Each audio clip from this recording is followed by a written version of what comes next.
आइए सुनिए, देखिए, समझिए सनातन सत्य।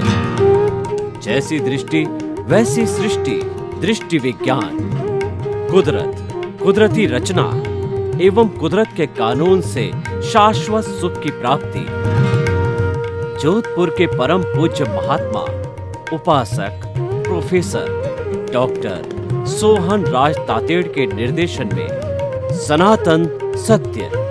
जैसी दृष्टि वैसी सृष्टि, दृष्टि विज्ञान।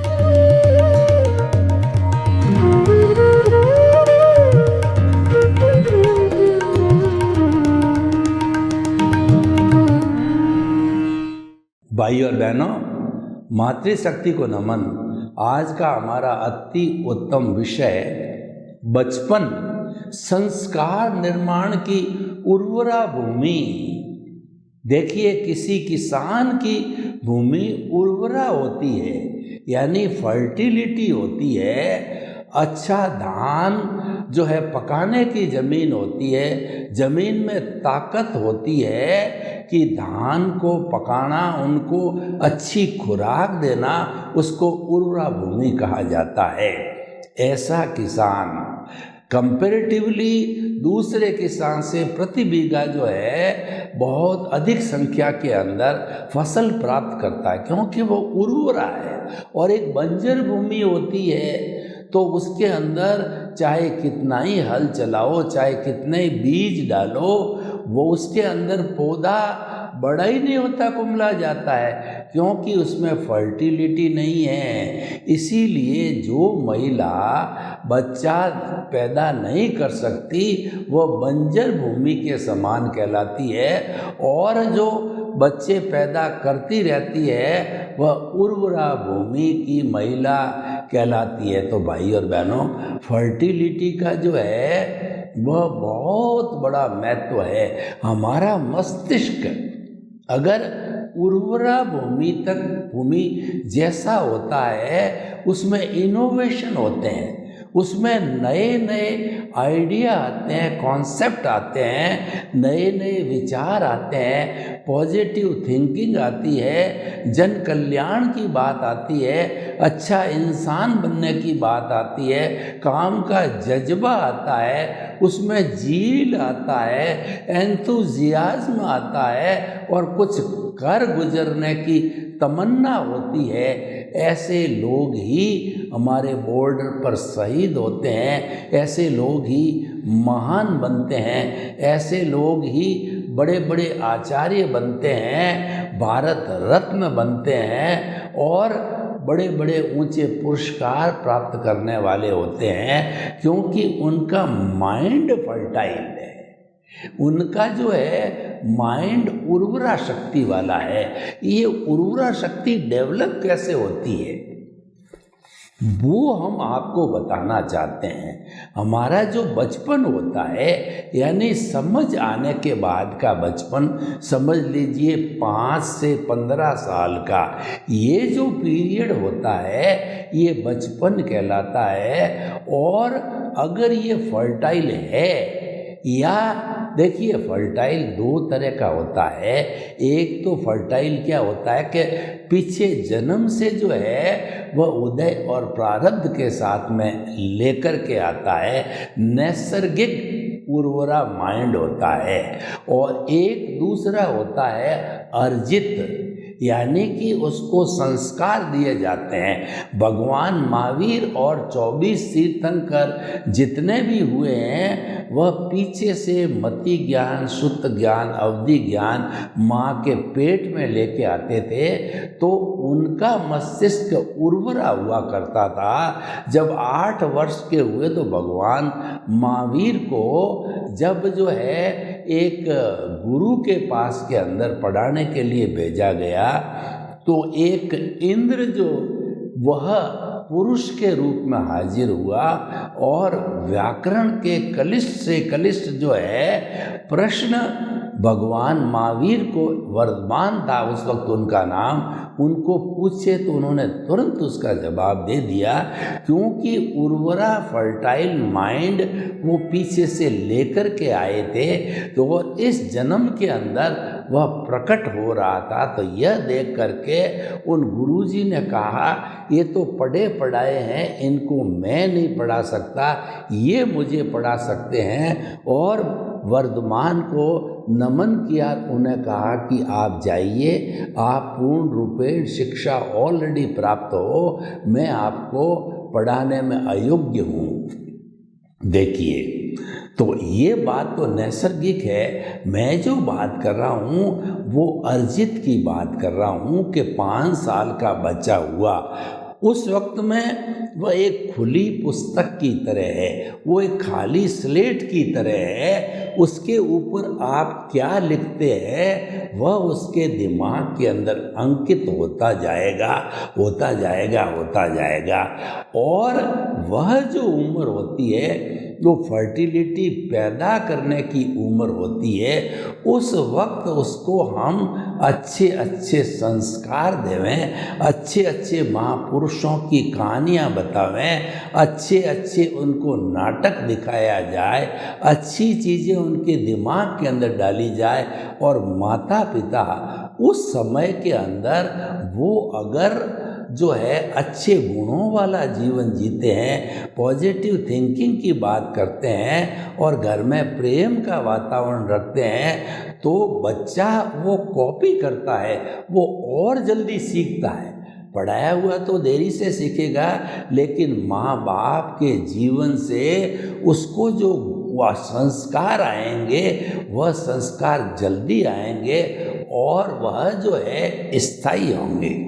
5 से 15 साल की जो उम्र है, उस उम्र के अंदर जो उसका अवचेतन मन है वह साफ होता है, वह बाहरी माया, क्रोध, अहंकार, माया, लोभ, जितनी बुराइयां हैं उससे जो है दूर रहता है। बड़ा होने पर वह जो है उसका चेतन, अवचेतन और जो अचेतन मन तीनों क्रोध, अहंकार, माया, लोभ से भर जाता है। क्योंकि जो हमारी ये दुनिया है वह संसार है, वो अज्ञान से चलती है। अज्ञान को हम कषाय कहते हैं, क्रोध, मान, माया, लोभ है। तो जो ही समझ आती है उस वक्त अगर उसको अच्छे संस्कार नहीं मिलते हैं तो ये तो कंटीली झाड़ियाँ जिसको उगाना नहीं पड़ता है ऑटोमेटिकली उग जाती। कभी आपने देखा होगा कि फसल जो है जब हम बोते हैं और जब उसमें से फलक निकलते हैं, उसके आसपास में पौधों की अपेक्षा फालतू चीज़ें, जंगली झाड़ियाँ, जंगली जो है पेड़ पौधे अधिक उग जाते हैं, जिसको किसान तोड़ करके अलग करता है। क्योंकि सारी उर्वरा तो वही खींच ले जाएंगे, तो ओरिजिनल जो फसल है, गेहूं की है, कपास की है, सरसों की है, उसको फिर वो कहाँ से खुराक मिलेगी। इसीलिए अनुपयोगी चीज़ों को वो हटा देता है वहाँ से। तो भाई और बहनों, जब ये उम्र होती है उस वक्त हम कॉन्स्टेंटली जो है उसको अच्छे अच्छे संस्कार देते हैं। अच्छे संस्कार देने का क्या मतलब कि एक अच्छा मानव बनने के लिए क्या क्या अर्हताएं होती है वो हम उनको बताते हैं। 10-20 की मैं लिस्ट बताता हूँ कि पहला हम उसको कहते हैं क्रोध जो है कभी नहीं करना चाहिए। क्रोध आता है तो उसका शमन यानी उसको रोकने की कोशिश करनी चाहिए, प्रकट नहीं होने देना चाहिए। और क्रोध जब आ जावे तो 2 मिनट के लिए मौन रखो। क्रोध जब आ जावे तो मुंह में थोड़ा पानी डाल दो। क्रोध जब आवे तो 2 मिनट के लिए वो जगह छोड़ दो, फिर 2 मिनट के बाद वापस वहाँ आओ जो आप किसी से बात करना चाह रहे हो। उस वक्त आप जो कुछ भी बोलोगे वह अंट होगा, वह क्रोध युक्त होगा। ठीक इसी तरीके से जीवन में कभी अहंकार नहीं आना चाहिए। यानी कि अहंकार जो है सब दुखों की जननी है, पतन का सबसे बड़ा कारण है। अहंकार के कारण रावण इतना बड़ा विद्वान था जिसके 9 ग्रह उसके चारों तरफ जो है सुरक्षा कवच के रूप में रहते थे, इंद्र भी उसको नमन करता था। तो ऐसे जो है महान व्यक्ति की जो दुर्दशा आज हम दशहरा को होती है, उसके पुतले जलाए जाते हैं, कई जो है शताब्दियों से जलाए जा रहे हैं। इसका कारण उसका अहंकार था जिसके वशीभूत होकर के वो सीता माता को हर ले गया। To err is human. व्यक्ति गलती का पुतला है, ले गया तो लोग क्षमा करने को तैयार थे। उसको खूब समझाया गया, उसके भाई विभीषण ने समझाया, मंदोदरी ने समझाया, उसके नाना ने समझाया, उसकी माँ ने समझाया, सभी ने समझाया, पर वो माना ही नहीं। तो उसका अहंकार के वशीभूत होने कारण उसका अंत राम के हाथ हुआ। तो ये हमारे 4 बड़े दुश्मन हैं, इनको जीत लेता वो जितेंद्रिय कहलाता है, वो अरिहंत कहलाता है, दुश्मनों का नाश करने वाला। अरि मतलब दुश्मन, अंत माने नाश करने वाला। कौन से दुश्मन?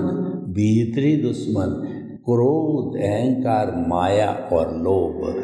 माया जो है ये छल कपट है। भाई बहन है, एक को कुछ कह दिया, दूसरे को कुछ कह के लड़ा दिया, पति पत्नी को लड़ा दिया और माँ बाप के बीच में झगड़ा पैदा कर दिया।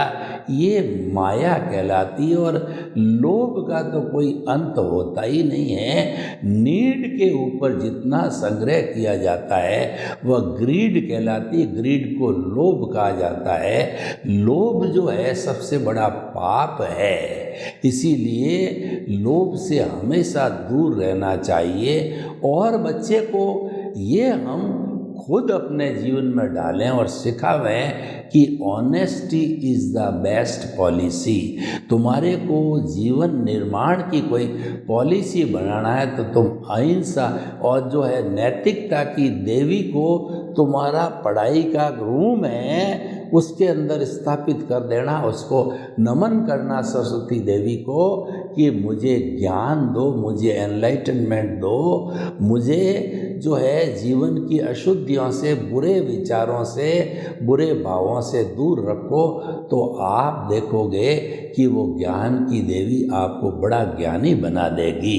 इस तरीके से व्यवहार कुशलता के और अध्यात्म के बहुत से सूत्र हैं वो दिए जाने चाहिए। जैसे कि जो है मैं व्याख्या में नहीं जाकर के बताना चाहूँगा कि पहली चीज़ उसको बच्चे को ये सिखाना चाहिए कि जगत निर्दोष, यानी कि इस सारी दुनिया में जितने भी असंख्य अनंत प्राणी हैं उनका कोई दोष नहीं होता है। सारी सृष्टि निर्दोष है और वो दोष मेरे भीतर छुपा हुआ है। मेरा भीतर का जो कषाय है, कार्बन शरीर है, कॉजल बॉडी है, वह दोषों से भरा पड़ा है। कबीरदास जी ने एक बार सोचा कि मैं जाके गांव के अंदर जो बुरे बुरे लोग हैं उनकी सूची तैयार करूं। दिन भर वो घूमते रहे, उनको एक भी ऐसा बुरा व्यक्ति नहीं मिला। और शाम के समय उन्होंने ध्यान किया, चिंतन मनन निध्यासन किया तो मालूम पड़ा कि मेरे भीतर तो दोषों का खजाना भरा पड़ा है। ये सारे दोष जब साफ होंगे तभी मेरे को मुक्ति मिलेगी, तभी मेरे को आज़ादी, स्वतंत्रता, free from the bondage, emancipation, salvation मिलेगा। तो भाई और बहनों, दूसरे किसी के दोष नहीं निकालें। और जगत निर्दोष का अर्थ है कोई व्यक्ति बिना हिसाब के आपसे बात नहीं कर पाएगा, आपके पास नहीं आ पाएगा, आपके विचारों में नहीं आ पाएगा, आपको टच नहीं कर सकेगा, लेकिन हिसाब है तो व्यक्ति बार बार आएगा, घंटी बजाएगा कि भैया मेरे 10,000 रुपये बाकी है, मुझे दो। आप कहोगे अगली तारीखें दोगे तो उस तारीख पे वो हाजिर हो जाएगा, क्योंकि अभी आप निर्दोष नहीं बने हैं, अभी आपका जो है उसका आप पर कर्जा है। तो इसीलिए जगत निर्दोष है, दोष अब अपना खुद का होता है। दूसरा, टकराव टालिए, चाहे आप घर में हैं, ऑफिस में हैं, पब्लिक प्लेस पर है, सड़क पर है या कहीं पर भी है, देश में विदेश में, आप प्रतिक्रिया नहीं करें। कोई व्यक्ति, हम क्या है कि डिस्कोर्स में, बातचीत में, फ़ोन के ऊपर या कोई भी व्यापारिक चीज़ के ऊपर हम कोई होता है तो उसकी प्रतिक्रिया करते हैं कि ये गलत है, ऐसा है, यानी प्रतिक्रिया का अर्थ होता है कि उस डिस्कोर्स में राग द्वेष को जोड़ना, वह प्रतिक्रिया कहलाती है। तो हमें प्रतिक्रिया विरति करनी चाहिए, अगला क्या कह रहा है उसकी बात को समझना है, उसकी बात को काटना नहीं है। हमको पसंद नहीं है तो चुप रहो, हमारी निंदा करे तो भी चुप रहो। यानी कि अगर आपने उसकी बात की प्रतिक्रिया की और वो आपसे लड़ाई करने के लिए आया है तो थोड़ा सा आपकी प्रतिक्रिया होते ही दोनों के बीच में झगड़ा हो जाएगा, और झगड़ा तो इस हद तक पहुंच सकता है कि पुलिस कार्रवाई, कोर्ट कार्रवाई तक भी जा सकती है। बच्चों को ये सिखाना चाहिए कि आप प्रतिक्रिया विरति करो, आप कम से कम कोई बोलता है उसका जवाब दो। अगर कोई गाली देता है आप उसको एक्सेप्ट नहीं करते हो, यानी कि आपने रिएक्शन नहीं दिया, तो उसकी गाली वापस चली जाएगी। आप देखिए किसी दीवार पर जो है एक बॉल को फेंकिए तो वो बॉल है उतने ही रिएक्शन के साथ में आपके पास वापस लौट के आएगी, आप उसको पकड़ भी सकते हो। तो विज्ञान कहता है to the every action there is equal and opposite reaction.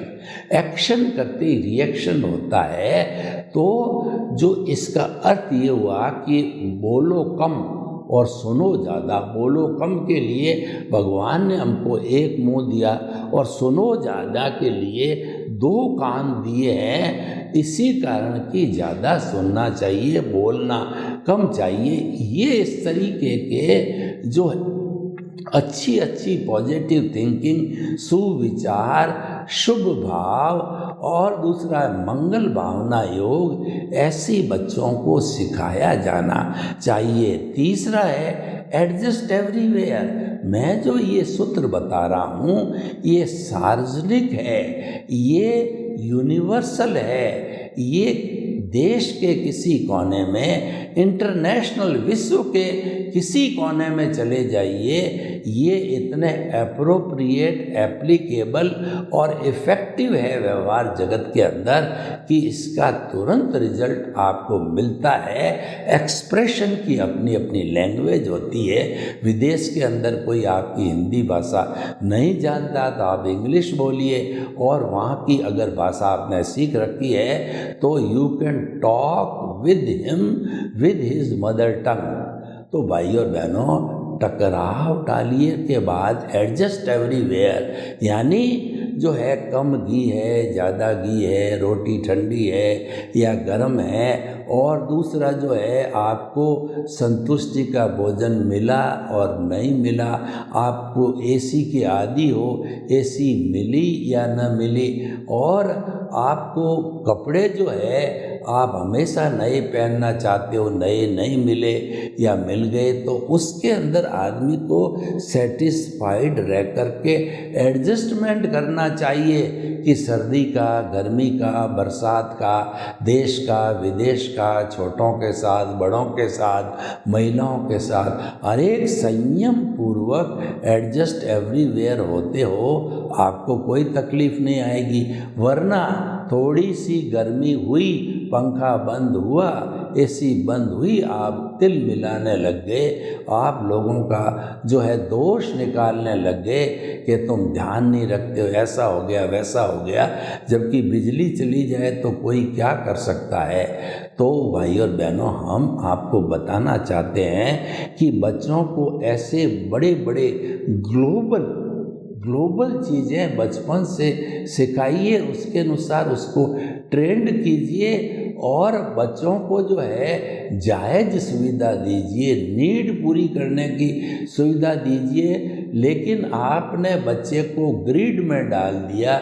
Grid का अर्थ यह है कि बच्चा बड़ा हो गया, मान लो उसको मोबाइल की आवश्यकता होती है बात करने में या इंटरनेट चलाने में, तो उसको 5,000 10,000 तक का अच्छा मोबाइल आवश्यक है। उसको स्कूटी की आवश्यकता है क्योंकि अब वो कॉलेज जाने लग गया, उसको घड़ी की आवश्यकता है। ये छोटी छोटी नीड है, ये पूर्ति करने चाहिए, उससे बच्चे की एफिशिएंसी बढ़ती है। लेकिन आपने तो 5,000 की जगह 50,000 का मोबाइल दिला दिया, आपने तो स्कूटी की जगह कॉलेज जाते ही कार दिला दी, और जो है वो स्कूल के अंदर महंगे महंगे कपड़े तो उसको अहम कराएगा दूसरे बच्चों की तुलना में, क्योंकि उसका ज्ञान अभी तक मैच्योर्ड नहीं है। तो ऐसा नहीं किया जाना चाहिए। आपको बच्चे की नीड पे ध्यान रखो, ग्रीड की तरफ आपको न तो एंट्री लेनी है न बच्चे को लेने देना है। Adjust everywhere. और एक बड़ा सार्वजनिक यूनिवर्सल जो है थंब रूल हम आपको और बताना चाहते हैं, जो बच्चों को बताना चाहिए, भुगते उसकी भूल। यानी कि बच्चा जो है वो बीच सामने चल रहा है और उसके सामने कोई घर में पत्थर पड़ा है, उसकी चोट लग गई और उसके खून आ गया, तो वह जो है वह दोष देगा किसी न किसी को, ये पत्थर किसने रखा, क्यों रखा, तो सारी बातें वो करने लगेगा। हालांकि रखा कोई उपयोग के लिए रखा होगा, लेकिन वह दूसरे को दोषी मानेगा और वह अपनी भूल नहीं मानेगा कि मैंने पैर क्यों टच किया, ताकि मेरे जो है पंजे में, अंगूठे में खून आ गया, नाखून टूट गया, तो टच क्यों किया। वो अपनी भूल कभी स्वीकार नहीं करता। लेकिन जो कुदरत का कानून ये कहता है कि भुगताने वाले की भूल कभी नहीं होती है, भुगतने वाले की भूल होती है। उस पत्थर जिसके कारण उसके खून आया, उसी तरह से कोई व्यक्ति आके थप्पड़ भी मार देता है तो वो थप्पड़ मारने का कारण उसका हिसाब रहा है जब वो उसके संपर्क में आया, वरना कोई भी व्यक्ति जो है बिना हिसाब के न तो टच कर सकता है, न आपको तकलीफ पहुंचा सकता है, न आपके पास आ सकता है, न आपके विचारों में ही आ सकता, वो विचार ही नहीं आएगा। तो भाई और बहनों, हम आप कहते हैं भुगते उसकी भूल। और एक सूत्र हम देते हैं आपको कि वासो न्याय, यानी कि आपके साथ में अच्छा हुआ या बुरा हुआ, बच्चा 10th क्लास के अंदर फर्स्ट आ गया या फेल हो गया, तो होने के बाद मानना चाहिए, समझाना चाहिए कि ये जो कुछ हुआ है ये प्रकृति माँ ने किया है, क्योंकि ये कंट्रोल प्रकृति के पास है। वही तुम्हारे मन वचन काया की समस्त क्रियाओं की क्रिएटर, ऑपरेटर, डिस्ट्रॉयर है, क्योंकि वही एग्जामिनर है। आंसर शीट उसी के पास है और उसी की जुम्मेदारी तुम्हारी नहीं। जितने भी 84 लाख जीवा योनियाँ, बर्थ प्लेसेस के असंख्य अनंत आत्माएं हैं, उनको भुगतान कराने की जिम्मेदारी कुदरत यानी उसका जो डिपार्टमेंट जो है व्यवस्थित शक्ति, साइंटिफिक सर्कमस्टेंशियल एविडेंसेज है, जिसके संयोग बोलते हैं, द्रव्य क्षेत्र काल भाव संयोग कहे जाते हैं, उसके माध्यम से वो भुगतान कराती, क्योंकि ये उसकी ड्यूटी है और वो उतना ही कराएगी जितना तुम्हारा पिछले जन्म का उपादान है। पिछले जन्म में जो कुछ भी आपने जो है वो जो ध्वनि की थी वह इस जन्म में वह प्रतिध्वनि है। तो भाई और बहनों, ये 5 सूत्र ऐसे व्यवहार जगत के हैं, बच्चे को बचपन से ही सिखाया जाए तो जो है वो जो है बहुत अच्छा महान व्यक्ति बन सकता है। और संस्कारों की बात करें तो बचपन के अंदर ही बच्चा जब कभी भी अपने उदय प्रारब्ध के वशीभूत होकर के कोई बुरा कार्य करता है, वैष्णि की ओर कदम रखता है, तो आप उस वक्त अपना गुस्सा दिखाइए। ऐसे समय बच्चे को थोड़ा डांट फटकार, उसको जो है अंगुली निर्देश या कुछ भी हल्का फुल्की थप्पड़ ऐसा करके उसको समझाना चाहिए, ताकि कि वह भूल जाए उस रास्ते पर कदम रखने के लिए। बुराई की ओर जाने वाला हर कदम जो है बचपन में रोकना चाहिए। अगर इस समय में नहीं रोका गया तो जितने भी हमारी आज दुनिया की समस्याएं हैं, आतंकवाद है, अपराध है, मिलावट है, ये सब वही लोग, कुसंस्कारी लोग सीखते हैं और फिर जीवन में उसका उपयोग करते हैं। एटीएम को तोड़ना, साइबर फ्रॉड करना और जो है असंवेदनशीलता, महिलाओं बहनों को तंग करना इत्यादि इत्यादि बहुत से जो है वो बुरे कार्य है, वह सीख जाता है। ऐसे स्थान पर बच्चे को कसना चाहिए। और बच्चा जब तक मैच्योर नहीं हो जाता 15 साल तक, तब तक उस पर पूरा अंकुश, और मैं तो कहना चाहूँगा उस पर नज़र रखनी चाहिए कि वो कहाँ जा रहा है, क्या कर रहा है, उसकी सोसाइटी कैसे है, सारा ध्यान रखना है। तो हम कह सकते हैं कि जो बचपन है ये संस्कारों की उर्वरा भूमि है। अच्छे संस्कार बच्चे को दिए जाने चाहिए। सर्वे भवन्तु सुखिनः, सर्वे सन्तु निरामया। लोग के जीवों को सुख मिले, शांति मिले, आनंद मिले, प्रेम मिले, और हम अपनी संतान को सुसंस्कार दे करके उनको महान व्यक्ति बनावें। ऐसा हमारा दायित्व हमें लेना चाहिए। आपके प्रति मंगल भावना। ओम शांति।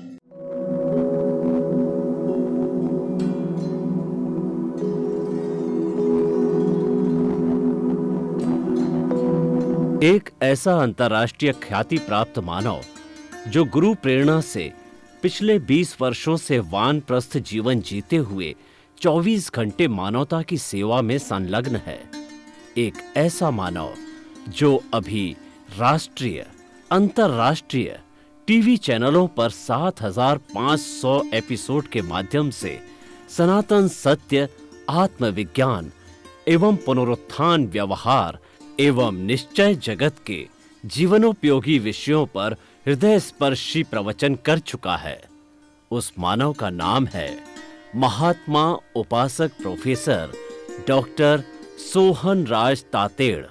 प्रोफेसर तातेड़ द्वारा योग, दर्शन, शिक्षा विषयों पर रचित पीएचडी स्तर के 250 शोध ग्रंथ भारत के 100 प्रतिष्ठित विश्वविद्यालयों में शोधार्थी पढ़ रहे हैं तथा वे सभी शोध ग्रंथ वहां की सेंट्रल लाइब्रेरियों में उपलब्ध हैं। महात्मा सोहन राज ने अभी तक हजारों स्कूलों, कॉलेजों, विश्वविद्यालयों एवं संस्थाओं में सेमिनार, वर्कशॉप, कैंप लगाकर लाखों विद्यार्थियों को योग, दर्शन, शिक्षा का प्रशिक्षण देकर उन्हें सुसंस्कारित किया। डॉक्टर तातेड़ ने भारतीय संस्कृति उत्थान के 4000 से अधिक समसामयिक विषयों पर आर्टिकल लिखकर ऑनलाइन जर्नल, पत्रिकाओं, वेबसाइट्स पर प्रकाशित किया, जिसका उपयोग लाखों पाठक कर रहे हैं। उपासक तातेड़ के 5000 से अधिक आज का सुविचार, आज का शुभ संदेश, आज का मंगल भावना योग आदि चिंतन websites, Twitter, blogger, Facebook, YouTube माध्यमों से लाखों लोग अपना जीवन निर्माण कर रहे हैं।